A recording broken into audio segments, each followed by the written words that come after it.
Welcome back Bhaskar channels. हमने blood पढ़ लिया था और आज हम पढ़ने वाले हैं प्लाज्मा प्रोटीन्स। प्लाज्मा प्रोटीन से पहले हमने देखा था ब्लड किन से मिलकर बना होता है। प्लाज्मा प्रोटीन्स प्लाज्मा और किन से मिलकर बना होता है, वो ब्लड सेल्स। किन से? Blood cells. ठीक है, ब्लड सेल्स हम आगे देखेंगे। ब्लड सेल में कौन कौन से आते हैं?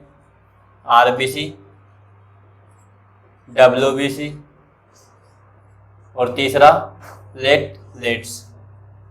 ठीक है, इससे पहले हम प्लाज्मा नॉर्मल सा पढ़ लिए थे। अब हम इसके जो प्लाज्मा जो प्रोटीन्स होती है उनके बारे में यहाँ हम डिटेल से पढ़ेंगे।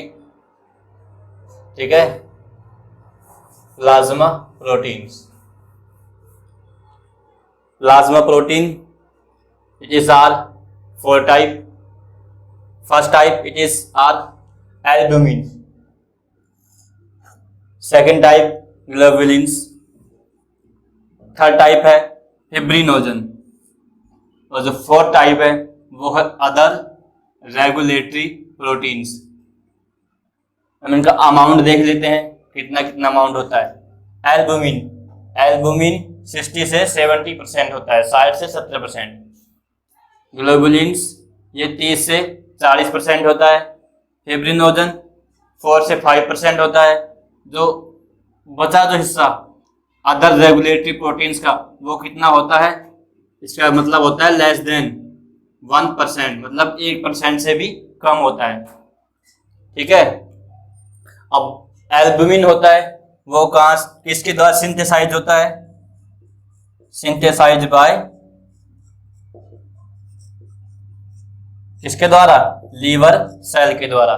ठीक है, अब जो ग्लोबुलिन्स होती है वो किन के द्वारा बनती है? बी लिम्फोसाइट से। जो किसका पार्ट है? डब्ल्यूबीसी का, जो हम आगे पढ़ेंगे। ग्लोबुलिन्स कितना? 30 से 40%। कितना पार्ट हो गया?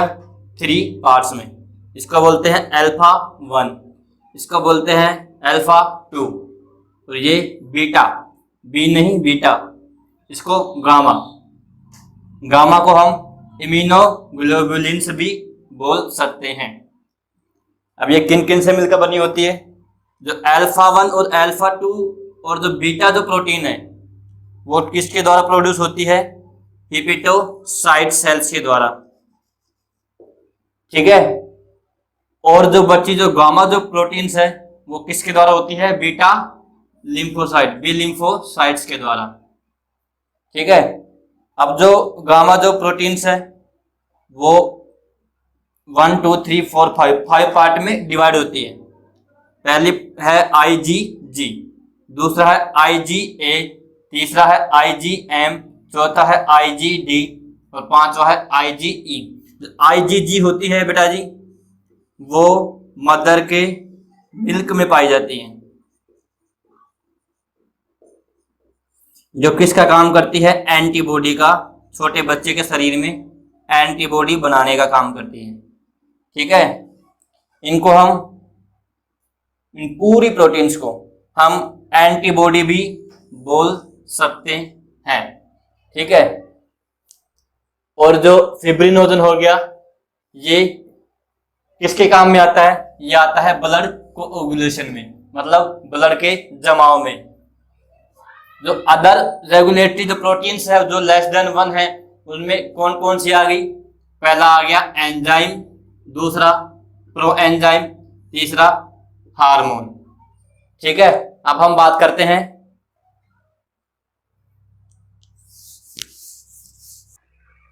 करते हैं फॉर्मेशन की। प्लाज्मा प्रोटीन का फॉर्मेशन कहाँ पर? एम्ब्रियो स्टेज में कैसे होता है और कहाँ पर होता है, और एडल्ट्स में कहाँ पर होता है। ठीक है, फॉर्मेशन किस किस में? एम्ब्रियो में, भ्रूणीय अवस्था में, एडल्ट्स में, वयस्क में। ठीक है, जो एम्ब्रियो में जो फॉर्मेशन होगा प्लाज्मा प्रोटीन्स का वो कहाँ पर होगा? वो मीसेनकाइमिक सेल्स में होगा, इनके द्वारा होगा। ठीक है, अब हम बात करते हैं एडल्ट्स में। एडल्ट्स में हर प्रोटीन का अलग अलग होगा। पहला प्लाज्मा प्रोटीन, एल्बुमिन और फिब्रिनोजन। इसका जो फॉर्मेशन हो गया वो कहां पर होगा? लीवर में। ठीक है, और इसके बाद अल्फा और जो बीटा जो ग्लोबुलिन्स है, इसका फॉर्मेशन कहां कहां पर होगा? इसका फॉर्मेशन लीवर में भी होगा, स्प्लीन में भी होगा और बोन मैरो में भी होगा। और जो बची हुई जो गामा जो ग्लोबुलिन्स है, जिनको हम एंटीबॉडी भी बोलते हैं, उसका फॉर्मेशन कहां पर होगा?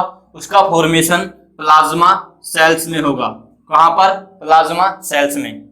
ठीक है, अब हम बात करते हैं इसका ब्लड में कितना कितना अमाउंट होता है, कितनी कितनी मात्रा में ये पाए जाते हैं। पहला, टोटल प्लाज्मा जो प्रोटीन है, ये जो सारी जो प्लाज्मा प्रोटीन हमने पढ़ी 4 टाइप की, उनपे वो कितनी होती है ब्लड में। अब हम बात की यहां पर जो परसेंटेज लेके चल रहे हैं वो कितने में लेकर चल रहे हैं, जो हमारी जो वैल्यू आई है वो आई है हमारी 100 ml ब्लड में। कितने ml ब्लड में? 100 ml ब्लड में। 100 ml ब्लड में टोटल जो प्लाज्मा प्रोटीन होगी बेटा वो कितनी होगी? 6.8 ग्राम्स। ठीक है, कितने में? 100 ml ब्लड में। अब हम एल्बुमिन की बात करते हैं, एल्बुमिन प्रोटीन की। ये कितनी होती है? ये 3.5 से 5.3 ग्राम होती है। कितने ml ब्लड में? 100 ml ब्लड में। ठीक है बेटा जी, 100 ml ब्लड में। और ये जो प्रोटीन है 3.5 से 5.3 ग्राम जो पर 100 ml ब्लड में पाई जाती है, वो टोटल प्लाज्मा कितना परसेंट होता है, जो हमने पहले बता चुके हैं 60 से 70% ऑफ टोटल प्लाज्मा। ठीक है, अब हम बात करते हैं ग्लोबुलिन्स की। ये कितना होता है? ये 2.5 से 3.5 होता है, 3.5 ग्राम होता है। ठीक है, कितने में होता है? 100 ml ब्लड में। और ये कितना होता है टोटल प्लाज्मा का? 30 से 40% जो हम बता चुके हैं। ठीक है, अब जो तीसरा है, जो चौथा है, जो फिब्रिनोजन, ये कितना होता है? ये 0.2 से 0.4 ग्राम होता है। और कितने ml ब्लड में होता है? ये ओनली वैल्यू है 100 ml ब्लड में। ये जो टोटल वैल्यू हमने जो बताई है, ये मात्र 100 ml ब्लड में पाई जाती है। कहीं आप ऐसे ये मत सोचना प्रश्न में आ गया 200 ml ब्लड में कितनी पाई जाती है, तो आप ये नंबर मत लिख आना, कहीं आप ये नंबर सही कर दो। ठीक है, इसका अलग से होगा, वो हम कहीं बाद में बताएंगे कैसे निकालते हैं ये रेट। ठीक है, तो ये है जो 0.2 से फिब्रिनोजन का 0.2 से 0.4 ग्राम प्रति 100 ml ब्लड में। ये कितना होता है टोटल प्लाज्मा का? 4 से 5%। ठीक है, अब हम बात करेंगे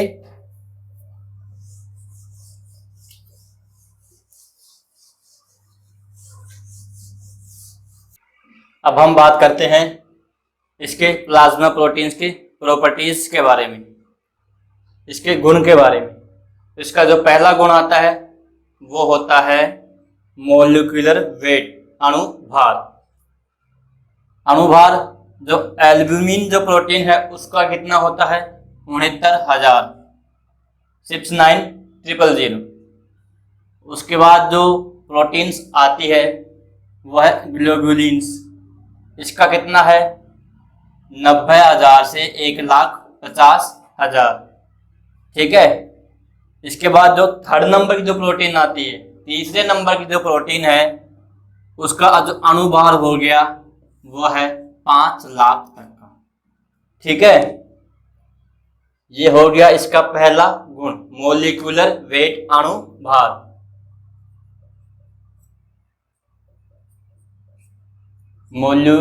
मोलिकुलर मीन्स अणु, वेट मीन्स भार। अब बात करते हैं हम दूसरे जो गुण आ गया वो है ऑस्मोटिक प्रेशर, परासरण दाब।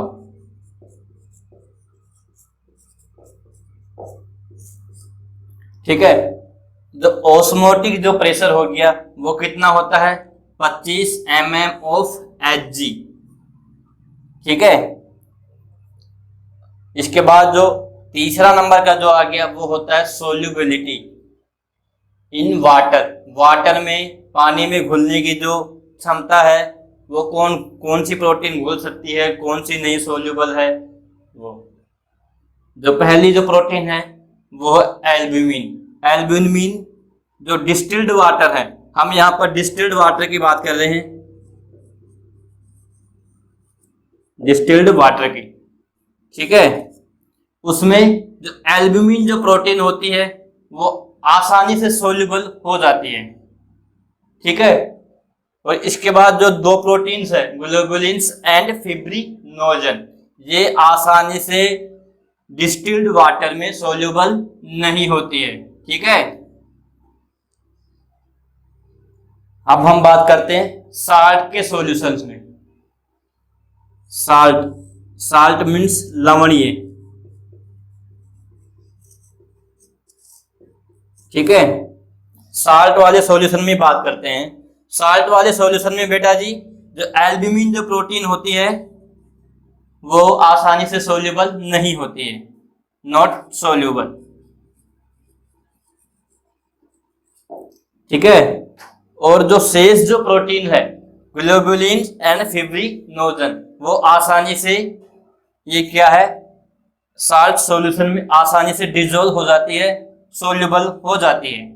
ठीक है, सोल्यूबल। अब हम बात करने वाले हैं variation in plasma proteins. Plasma proteins में यदि थोड़ा सा ऊपर नीचे हो गया वैल्यूज में तो हमारे शरीर पे क्या असर पड़ेगा वो देख लेते हैं हम यहाँ पर। पहले बात करते हैं, यदि जो हमारी जो टोटल जो प्रोटीन्स हैं, ठीक है, जो टोटल प्रोटीन्स है यदि वो हमारे शरीर में बढ़ जाएं, अचानक से बढ़ जाएं, उस कंडीशन को हम क्या बोलेंगे? उस कंडीशन को हम बोलेंगे हाइपर प्रोटोनीमिया। क्या बोलेंगे? हाइपर प्रोटोनीमिया। ठीक है। यदि ये तो हो गई बात बढ़ने की। यदि जो टोटल जो प्रोटीन्स है यदि वो हमारे शरीर में कम हो जाए किसी भी कारणवश, किसी भी कारण में कोई भी डिजीज आ सकती है, वायरस से भी, बैक्टीरिया से भी, किसी से भी, पैरासाइट से भी, उसको हम क्या बोलेंगे? अचानक से यदि वो नीचे आ जाए उसकी जो वैल्यूज, उसको हम बोलेंगे हाइपोप्रोटोनीमिया। उसको बोलेंगे बेटा जी हाइपोप्रोटोनीमिया। ठीक है। यदि ज्यादा हो जाए, हाइपर मीन्स ज्यादा, बढ़ना, और हाइपो मीन्स कम, डिक्रीज होना। अब जो दूसरी जो प्रोटीन्स है वो तो हमने बात कर ली टोटल प्रोटीन्स के बारे में। अब हम बात करेंगे एल्ब्यूमिन जो प्रोटीन है उसके बारे में। एल्ब्यूमिन प्रोटीन्स, यदि किसी भी कारणवश हमारे शरीर में एल्ब्यूमिन जो प्रोटीन्स है उसका जो लेवल है हमारे शरीर में अचानक से बढ़ जाए, उस कंडीशन को हम बोलेंगे हाइपर एल्ब्यूमिनिया। क्या बोलेंगे? हाइपर एल्ब्यूमिनिया। हाइपर मीन्स अचानक से बढ़ जाना। ठीक है। यदि अचानक से हमारे शरीर में कम हो जाए किसी भी कारण से, सडनली का मतलब हो गया अचानक से, अचानक का मतलब हो गया किसी भी कारणवश, किसी भी बीमारी से, उसको हम बोलेंगे, यदि वो कम हो जाए उसके बोलेंगे हम हाइपो एल्ब्यूमिनिया। ठीक है, हाइपो एल्ब्यूमिनिया। इसके बाद जो थर्ड नंबर की जो प्रोटीन्स है वो है ग्लोबुलिन्स। यदि हमारे शरीर में बढ़ जाए अचानक से उसको बोलेंगे हम हाइपर ग्लोबुलिनीमिया। ठीक है। और अचानक से यदि कम हो जाए तो हाइपोग्लोबिनिया। इसके बाद जो फोर्थ नंबर की जो प्रोटीन्स है वो है फिब्रिनोजन। ये भी किसी भी कंडीशन से बढ़ सकती है और घट सकती है। बढ़ने को बोलेंगे हम हाइपर फिब्रिनोजेनिमिया, और जो कम हो जाए हाइपोफिब्रिनोजेनिमिया। ठीक है बेटा जी, ये होगी हमारी प्लाज्मा प्रोटीन्स पूरी हो गई। ठीक है। अरे हम इनको ये तो बहुत याद करने की तरीका देख लो इनका। हाइपर सब में है बेटा जी, यदि वो बढ़ जाता है कोई चीज उसको बोलते हैं हाइपर।